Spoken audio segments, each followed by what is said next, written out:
Hey everyone, and welcome. Today, we are diving into a tool that is an absolute game changer for any programmer or really any problem solver, the flowchart. This is the secret to mapping out your logic before you even think about writing a line of code. So, let's get right into it. You know the feeling, right? We've all been there. You've got this big, complex task ahead of you, a new feature you need to build, and you're just staring at a blank editor. Your brain just kind of freezes, and the logic feels like a tangled mess before you've even started. It's like, where do you even begin? Well, jumping straight into coding without a plan, it's kind of like trying to build a house without a blueprint. Sure, you could probably get a few walls up, but chances are the foundation will be shaky, and the whole thing might just fall apart. And that's the exact problem that flowcharts are here to solve. And that brings us right into our first section, the programmer's blueprint. We're going to see how a simple diagram acts as the ultimate roadmap for any logical process, giving you a crystal clear path from start to finish. So, what even is a flowchart? At its heart, it's just a picture of your thought process. It's a visual way to break down a huge task into a series of small, manageable steps that are all connected. This lets you see the entire solution from a bird's-eye view before you get lost in the weeds of actual code. And honestly, this is the perfect way to think about it. It's like a GPS for your program. It shows you every turn, every decision point, and where you're ultimately going. And by mapping it all out first, you can spot those dead ends or inefficient routes, which is going to save you a ton of debugging headaches later on. Okay, so if we're going to draw this roadmap, we need to know what the signs mean, right? Flowcharts use a standard set of symbols, and each one has a very specific job. Once you know these, you can basically read and write in the language of logic. What's so cool here is how just a handful of simple shapes can map out incredibly complex ideas. These are the big ones, the standard symbols you'll see everywhere. You've got the oval, which is always your start and end point. The rectangle is for any action or calculation. The diamond, that's for asking questions. The parallelogram is for getting information in or sending it out. And of course, the arrows just connect everything and show you which way to go. Let's zoom in on the rectangle for a second. This is the workhorse of your flowchart. Anytime your program actually has to do something, add two numbers, change a value, process some data, it's going to happen inside one of these boxes. Think of it as the action block. And now for the really crucial one, the diamond. This is where your program gets smart.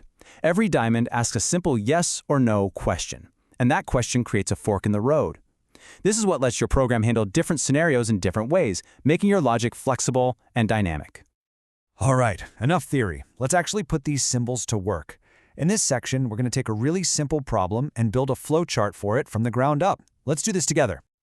So, our mission is pretty straightforward. We need a process that can tell if a number is even or odd. Here it is in plain English. First, we start. Then we get a number. After that, we check if it's divisible by 2. If it is, we say even. If it's not, we say odd. And then we're done. See how clear and simple that is? Now, let's turn that into a picture. And here it is. This is what that logic looks like as a flowchart. We begin with the start oval. The arrow takes us to a parallelogram for input a number. From there, we hit our diamond, which asks the big question, is the number divisible by 2? You can see the two paths leading out.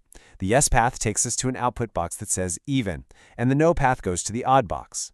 Then both paths merge back together and lead to the final end oval. That's it. That's the visual blueprint for our little program. So now that we know how to build one, let's talk about how to build a good one. Because trust me, it's really easy to make a flowchart that's more confusing than helpful. In this section, we'll go over the common mistakes you'll want to avoid so your blueprints are always easy to read.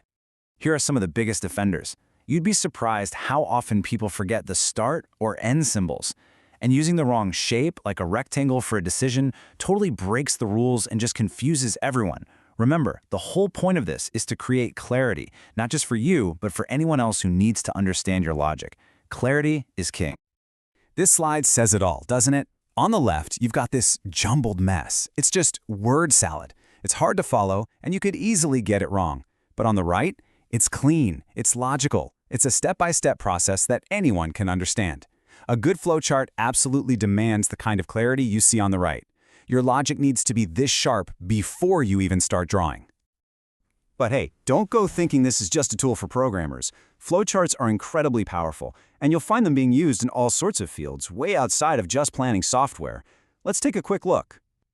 Seriously, flowcharts are everywhere. Businesses use them to map out everything they do to find ways to be more efficient. They're used to create training manuals for complex systems. And you know what? You can totally use one to plan your day. I mean, think about it. Wake up. Is it a weekday? Yes? Okay, go to work. No? Go back to sleep. You're basically running a flowchart in your head every morning. So, now it's your turn to put on your planner hat. Think about this for a second. How would you draw a flowchart to find the larger of two numbers? Just picture the steps. You'd start, you'd get two numbers as input, then you'd hit a decision diamond to compare them, right? And that would lead to two different output paths before you finally stop. Give it a shot. And that's our look at flowcharts. If there's one thing to take away from all this, it's this. The time you spend creating a clear, logical flowchart will pay you back 10 times over. That clarity directly translates into better code. Time spent planning is never, ever wasted. It's the best thing you can do to write smoother, more efficient, and bug-free programs.